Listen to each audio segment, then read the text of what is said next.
ശ്രീ ഗണേശായ നമഃ. ശ്രീ സരസ്വത്യൈ നമഃ. ശ്രീ ഗുരുഭ്യോ നമഃ. ഗുരുർബ്രഹ്മാ ഗുരുർവിഷ്ണു ഗുരുർദേവോ മഹേശ്വരഃ. ഗുരുദേവ പരം ബ്രഹ്മ തസ്മൈ ശ്രീ ഗുരവേ നമഃ. സദാശിവസമാരംഭാം ശങ്കരാചാര്യമധ്യമാം അസ്മദാചാര്യപര്യന്താം വന്ദേ ഗുരുപരമ്പരാം. ബ്രഹ്മാനന്ദം പരമസുഖദം കേവലം ജ്ഞാനമൂർത്തിം ദ്വന്ദ്വാതീതം ഗഗനസദൃശം തത്വമസ്യാദിലക്ഷ്യം ഏകം നിത്യം വിമലമചലം സർവധീ സാക്ഷിഭൂതം ഭാവാതീതം ത്രിഗുണരഹിതം സദ്ഗുരും തം നമാമി. ഹരി ഓം. ഗുരു എന്ന ശബ്ദം, ആ ശബ്ദത്തിന്റെ വൈശിഷ്ട്യം, വിവിധ ശാസ്ത്രങ്ങളിൽ പ്രയോഗിച്ചിട്ടുള്ളതായ അതിന്റെ അർത്ഥതലങ്ങൾ, ഇതിനെക്കുറിച്ചെല്ലാം ഒരു ചെറിയ വീക്ഷണമാണ് ഇന്നിവിടെ ചെയ്യുന്നത്. ഘൃ എന്ന ധാതുവിൽ നിന്ന് ഉണ്ടായ ഗുരു ശബ്ദം, സാമാന്യമായിട്ട് ഇതിന്റെ അർത്ഥം പറയുകയാണെങ്കിൽ ഗു എന്നാൽ ഗുകാരസ്തു അന്ധകാരസ്തു രുകാരസ്തേജ ഉച്യതേ. ഗൃ എന്ന ധാതുവിൽ നിന്ന് ഉണ്ടായ ഗുരു ശബ്ദം, അതിന് വിവിധ ശാസ്ത്രങ്ങളിലുള്ളതായ അർത്ഥം നമുക്ക് നോക്കാം. സാമാന്യമായി ഗുരു ശബ്ദത്തിന് അർത്ഥം പറയുകയാണെങ്കിൽ ഗു ശബ്ദത്തിന് ഗുകാരസ്തു അന്ധകാരസ്തു രുകാരസ്തേജ ഉച്യതേ അന്ധകാര നിരോധത്വാ ഗുരുരിത്യഭിധീയതേ. ഇവിടെ ഗു എന്നാൽ അന്ധകാരം, ആ അന്ധകാരത്തെ നിരോധിക്കുന്നതാണ് രുകാരം. രുകാരസ്തേജ ഉച്യതേ. അപ്പൊ അതുകൊണ്ട് അന്ധകാരത്തെ നിരോധിക്കുന്നത് കൊണ്ട് ഗുരു എന്ന ശബ്ദം.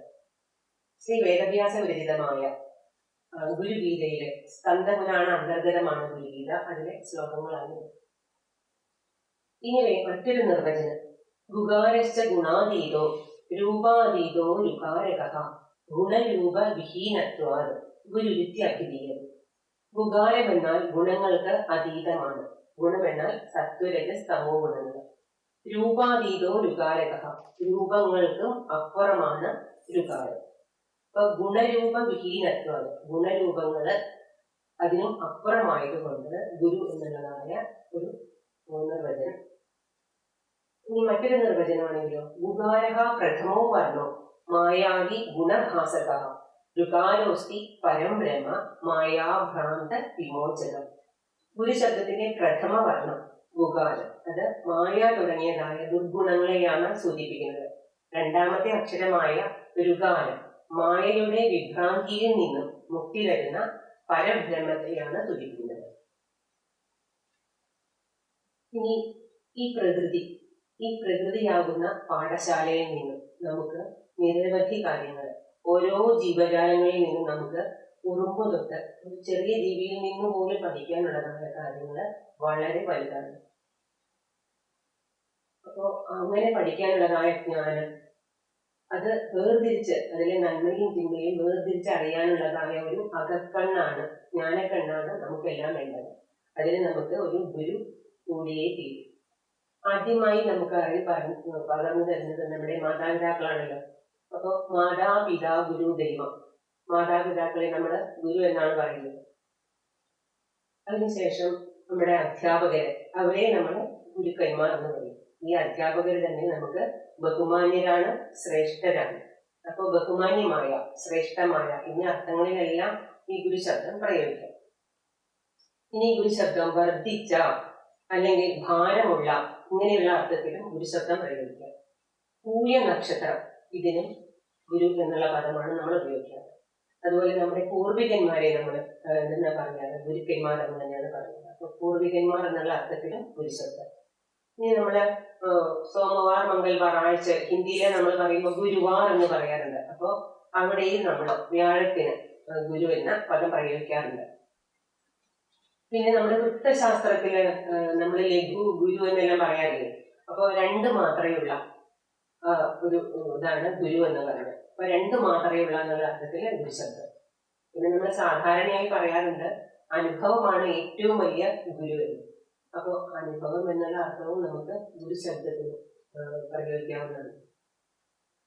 ഇനി ആരാണ് ഗുരു, എന്താണ് ഗുരു എന്നുള്ളത് നോക്കാം. നിവർത്തയത്യന്യജനം പ്രമാദതഃ സ്വയം ച നിഷ്പാപ പദേ പ്രവർത്തതേ ഗുണാദിതത്വം ഹിതമിച്ചുരങ്കിന ശിവാർത്തിനാം യസ്സ ഗുരു നിഗദ്യതേ. യാതൊരാളാണ് മറ്റൊരു ജനത്തിൽ മറ്റൊരുത്തനെ പ്രമാദതഃ പ്രമാദത്തിൽ നിന്നും ദോഷത്തിൽ നിന്നും നിവർത്തിക്കുന്നത്, മറ്റൊരുത്തന് ദോഷങ്ങളില്ലാതെ നോക്കുന്നത്. സ്വയം ച നിഷ്പാപ പഥേ പ്രവർത്തതേ സ്വയം തന്നെ പാപങ്ങളില്ലാത്തതായ സത്യമാർഗത്തിലൂടെ സഞ്ചരിക്കുകയും ചെയ്യുന്നത്. അതുപോലെ ഗുണാദിതത്വം ഹിതമുച്ചുലങ്കിന എപ്പോഴും സത്യമാർഗത്തിലൂടെ നടക്കുകയും ചെയ്യുന്നത്.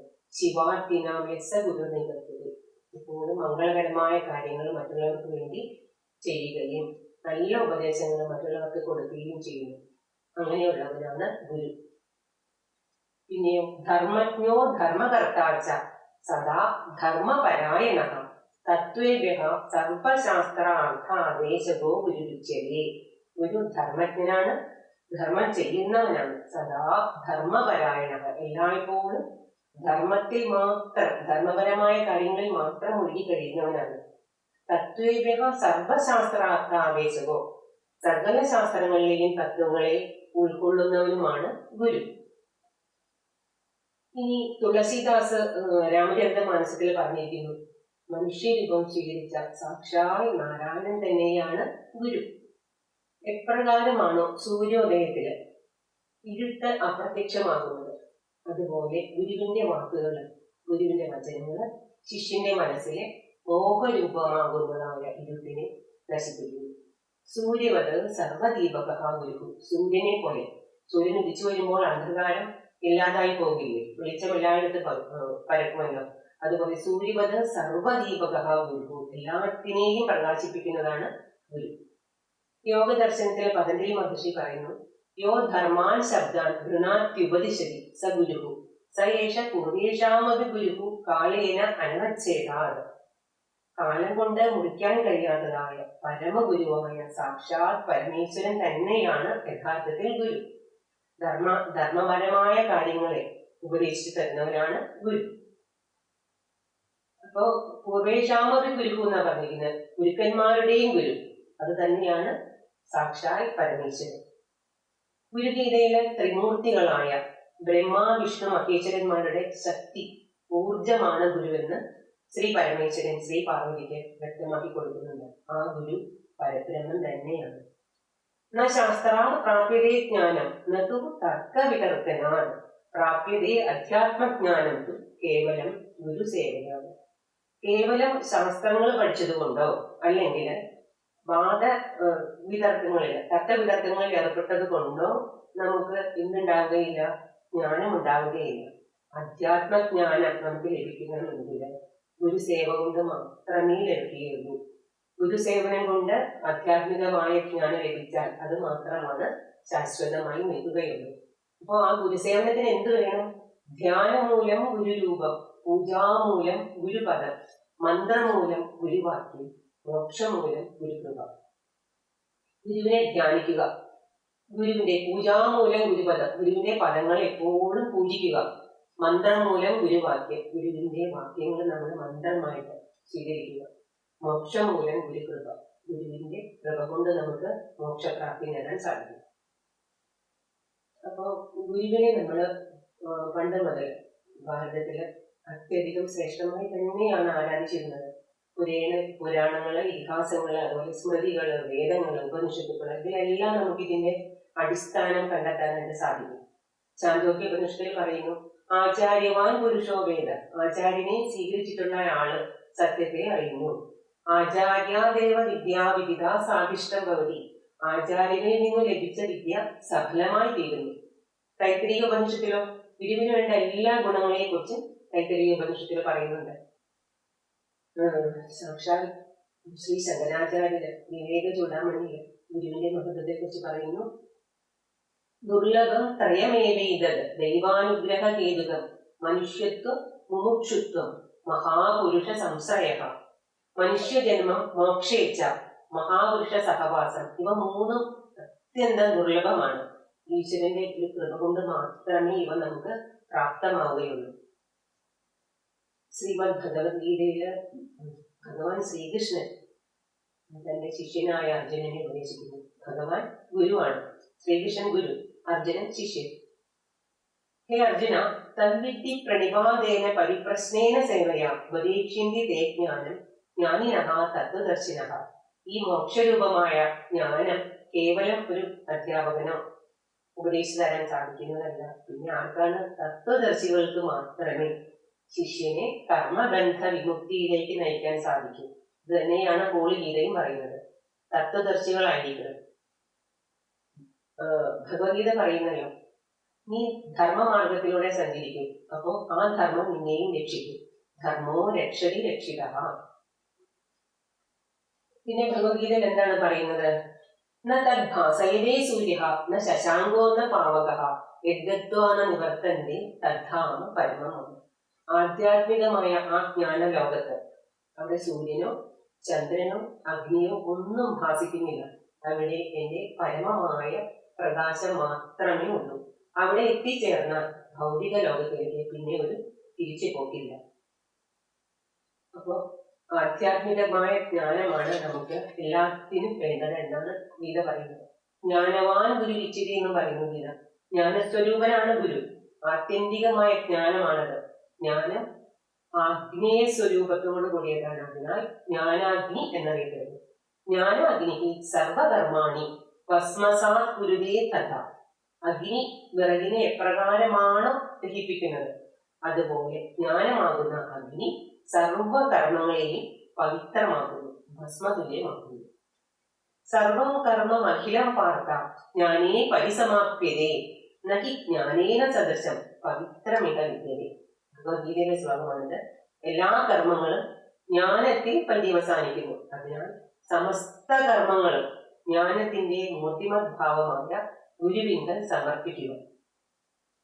ഇതാണ് ഭഗവത്ഗീത പറയുന്നത്. ഭഗവത്ഗീത ഉടനീളം എന്താണ്? ഭഗവാൻ ശ്രീകൃഷ്ണൻ തന്റെ ശിഷ്യനായ അർജുനനെ ഉപദേശിക്കുന്നതായ സാരഗർഭങ്ങളായ ഉപദേശങ്ങളാണ്. ഉപനിഷത്തുകളിൽ പറയുന്നല്ലോ, സർവഭൂത നമസ്കാരം കേശവം പ്രതിഗച്ഛതി. എല്ലാ ജീവജാലങ്ങൾക്കും നമ്മൾ ചെയ്യുന്നതായ നമസ്കാരം അത് ഭഗവാനിലേക്കാണ് ചെന്ന് ചേരുന്നത്. ഈശ്വര സർവഭൂതാനം, എല്ലാ ജീവജാലങ്ങളിലും ഉള്ളത് എന്താണ്? ഈശ്വരൻ തന്നെയാണ്. ഈശാവാസ്യം ഇതം സർവം, ഈ കാണുന്നതെല്ലാം തന്നെ ഈശ്വരനാണ്. നമ്മള് പണ്ടെല്ലാം പാടുന്നൊരു പാട്ടുണ്ട്. മണ്ണിലും വിണ്ണിലും തൂണിലും തുരുമ്പിലും ദൈവമിരിക്കുന്നു, അവൻ കരുണാമയനായി കാവൽ വിളക്കായി കരളിലിരിക്കുന്നു. ഇവിടെ മണ്ണിലും വിണ്ണിലും തൂണിലും സർവജനാലയങ്ങളിലും എല്ലായിടത്തും ഈശ്വരനെ നമുക്ക് കാണാൻ സാധിക്കും. അതിന് എന്ത് വേണം? ആധ്യാത്മികമായ ജ്ഞാനം വേണം. കേവല ജ്ഞാനം കൊണ്ട് അത് സാധിക്കുകയില്ല. നമ്മൾ എന്തൊരു കാര്യം തുടങ്ങുമ്പോഴും ഈശ്വരനെ, ഗുരുവിനെ വന്ദിക്കുക. ഏതൊരു കാര്യം തുടങ്ങുമ്പോഴും അവസാനിക്കുമ്പോഴും ഗുരുവന്ദനം നമുക്ക് ആവശ്യമാണ്. നമ്മിലെ ഗുരുവിനെ തന്നെ അറിയാൻ നാം എന്ത് വേണം? ഗുരുവിനെ വന്ദിക്കുക. അസ്മാൻ പരതരോ ഗുരുഹു, തന്നിൽ തന്നെയുള്ള ഗുരുവിനെ അറിയാൻ ശ്രമിക്കുക. അതാണ് നാം ചെയ്യേണ്ടത്. സ്വാമി ചിന്മയാനന്ദജി പറയുന്നു, The Guru is nothing but pure consciousness, absolute bliss and eternal wisdom. ഗുരു എന്ന് പറഞ്ഞാൽ എന്താണ്? സച്ചിദാനന്ദ സ്വരൂപനാണ് ഗുരു. സത്ത്, ചിത്ത്, ആനന്ദം, ഈ സ്വരൂപത്തോട് കൂടിയതാണ്. പരമമായ ആനന്ദമാണ് ഗുരു. മാതാ അമൃതാനന്ദമയിലെ വാക്കുകളില് ഒരു ഫിൽറ്റർ പോലെയാണ്, ജലത്തെ ശുദ്ധീകരിക്കുന്ന ഒരു ഫിൽറ്റർ പോലെയാണ് ഗുരു. ഗുരു നമ്മുടെ മനസ്സിലെ അഹങ്കാരത്തെ എല്ലാം ഇല്ലാതാക്കിയിട്ട് വളരെ പവിത്രമാക്കുന്നു. മനസ്സിന് അടുക്കും ചിട്ടയും ഇല്ലാത്തതാണ് നമ്മുടെ മനസ്സിനെ നിയന്ത്രിക്കാൻ വളരെ ബുദ്ധിമുട്ടാണ്. അപ്പോൾ അതിനെ നിയമങ്ങളിലൂടെ നമ്മൾ എന്ത് വേണം? മനസ്സിനെ വരുതിയിലാക്കണം. അങ്ങനെ നിയന്ത്രണത്തിലായി കഴിഞ്ഞാൽ ആ മനസ്സിൽ എന്തുദിക്കും? വിവേകം, വിവേചനാശക്തി, ഇതെല്ലാം താനേ ഉണ്ടാകും. അതുപയോഗിച്ച് നമ്മൾ കർമ്മം ചെയ്യുക. അദ്വൈതമാകുന്ന പരമസത്യം ജീവിതത്തിലൂടെ പകർത്തുക. ശ്രീനാരായണ ഗുരുദേവനും പറയുന്നത് ഇതാണ്: മനസ്സ്, ബുദ്ധി, ബോധം, മൈൻഡ്, ഇന്റലക്ട്, കോൺഷ്യസ്നെസ് ഇവയെ ഋഷിമാർ ബ്രഹ്മാവ്, വിഷ്ണു, ശിവൻ എന്ന് വിളിച്ചു. ഇതിലെ കോൺഷ്യസ്നെസ്സിനെയാണ് ബോധത്തെയാണ് ശ്രീനാരായണ ഗുരുദേവൻ അറിവ് എന്ന് വിശേഷിപ്പിക്കുന്നത്. നാം ശരീരമല്ല, അറിവാകുന്നു എന്നതിലൂടെ ശിവോഹം ശിവോഹം, ഞാൻ ശിവൻ തന്നെയാണ് എന്നാണ് പറയുന്നത്. ആ സത്യം സാക്ഷാത്കരിച്ച ഒരുവൻ ദൈവം തന്നെയാണ്, പരമമായ ബ്രഹ്മമാണ്. ബോധസാരത്തിലും പറയുന്നത് പാവനനായ ഗുരു സാധാരണ ഒരു പുഷ്പത്തിന്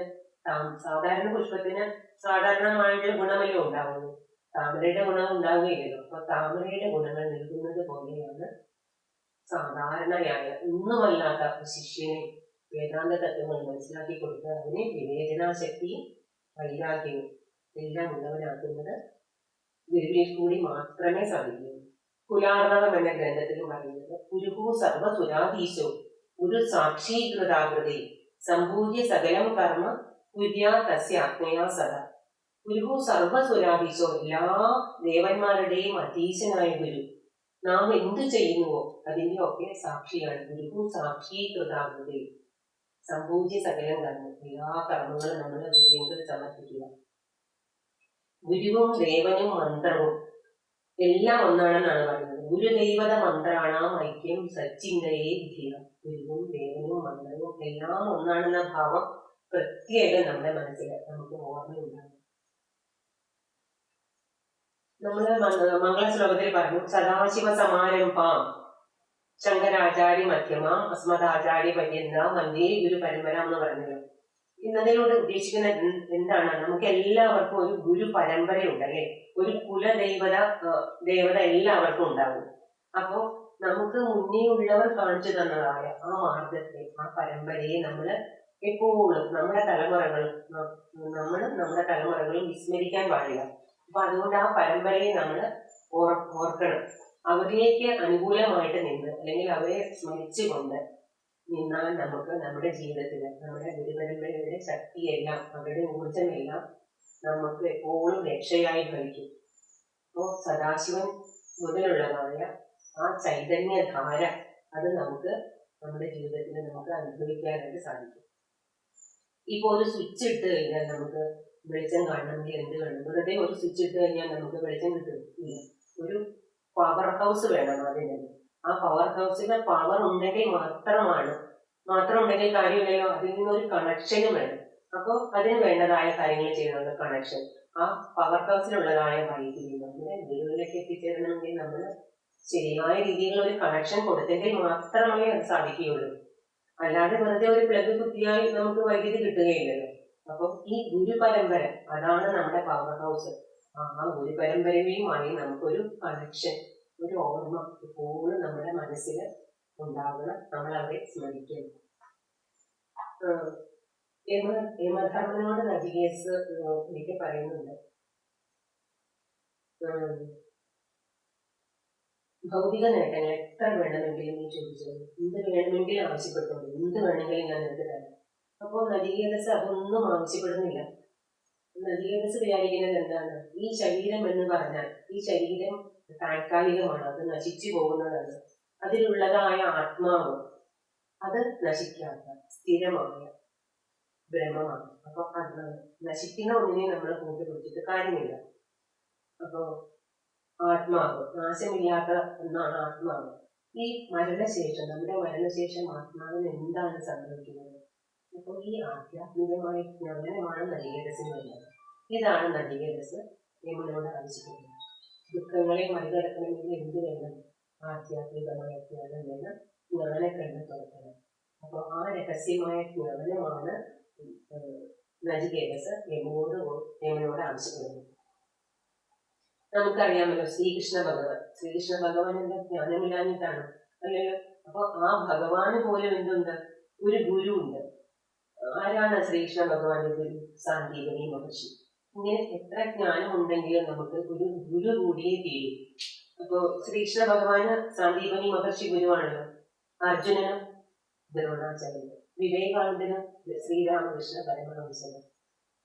ശ്രീരാമനുമുണ്ട് വസിഷ്ഠ മഹർഷി, ഇന്ദ്രൻ പ്രജാപതി, ദേവന്മാർക്ക് ബൃഹസ്പതിയാണ്, ഹനുമാനും സൂര്യൻ, നചികേതസിന് യമധർമ്മരാജാവ്, ശ്വേതകേതു ഉദ്ധാവകൻ, ആദിശങ്കരന് ഗോവിന്ദ ഭഗവത്പാദൻ, സ്വാമി ചിന്മയാനന്ദജിക്ക് തപോവന സ്വാമികൾ, നമ്മുടെ അബ്ദുൽ കലാമിന് സ്വാമി ശിവാനന്ദൻ. ഇങ്ങനെ എത്രയോ ഗുരു പരമ്പരകൾ നമുക്കുണ്ട്, ഗുരു ശിഷ്യ ബന്ധങ്ങളുണ്ട്. ലോകത്തിലെ ഏറ്റവും മഹത്തരമായ ദൃഢമായ മഹിമയാർന്ന ബന്ധമാണ് ഗുരുശിഷ്യ ബന്ധം. ഒരു അദൃശ്യമായ ബന്ധമാണിത്. ഈ ഗുരുശിഷ്യ ബന്ധം ഒരു നിയോഗം പോലെ സംഭവിക്കുന്നതാണ്. നമുക്ക് നമ്മുടെ മാതാപിതാക്കന്മാരോടുള്ളതായ ആ ഒരു ബന്ധം എത്ര മഹത്തരമാണ്, അതുപോലെ തന്നെ ഉയർന്നതായ ഒരു ബന്ധമാണ് ഗുരുശിഷ്യ ബന്ധം. ഈ ശരീരബോധത്തിൽ നിന്ന് ആത്മബോധത്തിലേക്ക് നമ്മെ നയിക്കുന്നവരാണ് ഗുരു. ഗുരു എന്ന് പറഞ്ഞാൽ സർവദേവതാ സ്വരൂപമാണ്. നമ്മെ എപ്പോഴും ഉയർച്ചയിലേക്ക്, മഹത്വത്തിലേക്ക്, വളർച്ചയിലേക്ക് എല്ലാം നയിക്കുന്നതായാണ് ഗുരുവാണ്. എല്ലാ അറിവിനും മൂല ആധാരമായതാണ് ഗുരു. എല്ലാ ചിന്തകളും പൂർണ്ണതയിലേക്ക് നയിക്കാൻ ഗുരു നമ്മെ സഹായിക്കും. ദേശസമയ ഭാവബന്ധങ്ങൾക്ക് അതീതമായിട്ട് നമ്മൾ പൂജിക്കപ്പെടേണ്ടത് ഗുരുവിനുമുണ്ട്. അക്ഷരപ്പൊരുളും ആത്മജ്ഞാനവുമാണ് ഗുരു. ഗുരുവിനും ബ്രഹ്മത്തിന് നമ്മൾ തുല്യ സ്ഥാനമാണ് കണക്കാക്കിയിരിക്കുന്നത്. ബ്രഹ്മം അദൃശ്യമായ ആത്മസങ്കല്പമാണെങ്കിൽ ഗുരു എന്ന് പറഞ്ഞാൽ ദേഹദേഹിയുള്ള സ്ഥായി സങ്കല്പമാണ്. ഗുരുവാണ് ബ്രഹ്മപദത്തെ ചിത്രത്തിൽ ഉറപ്പിക്കുന്നത്. ഈശ്വര തത്വം കൈവന്ന ഗുരുവും ഈശ്വരനും രണ്ടല്ല. അതിൽ തന്നെ ഗുരുവിനെ നമ്മൾ ഈശ്വരനെ പോലെ കാണുന്നു. ഗുരുവിന്റെ അനുഗ്രഹത്താൽ നമുക്ക് പരമപദം വരെ എത്താൻ സാധിക്കും, മോക്ഷപ്രാപ്തി നേടാൻ സാധിക്കും. അതുകൊണ്ട് നാം എന്ത് കർമ്മം ചെയ്യുമ്പോഴും എപ്പോഴും ഗുരുവിനെ സ്മരിക്കുക. എപ്പോഴും നമ്മുടെ ഗുരു പരമ്പരയുടെ സാന്നിധ്യം നമുക്ക് ഉണ്ടാകാനായിട്ട് അവരുമായ ഒരു ബന്ധം നമ്മൾ എപ്പോഴും നമ്മുടെ മനസ്സിലുണ്ടാകുക. ഗുരു എന്നാൽ എല്ലാമാണ്, നമുക്ക് പരമ്പരയാണ്, എല്ലാമാണ് ഗുരുസ്മരണം. ഗുരുവിന്റെ അനുഗ്രഹം എല്ലാവരിലും ഉണ്ടാകട്ടെ എന്ന് പ്രാർത്ഥിച്ചുകൊണ്ട്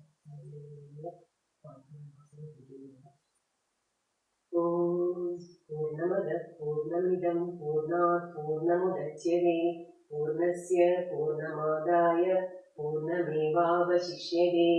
ഓം ശാന്തി ശാന്തി ശാന്തി. ഹരി ഓം. ശ്രീ ഗുരുഭ്യോ നമഃ.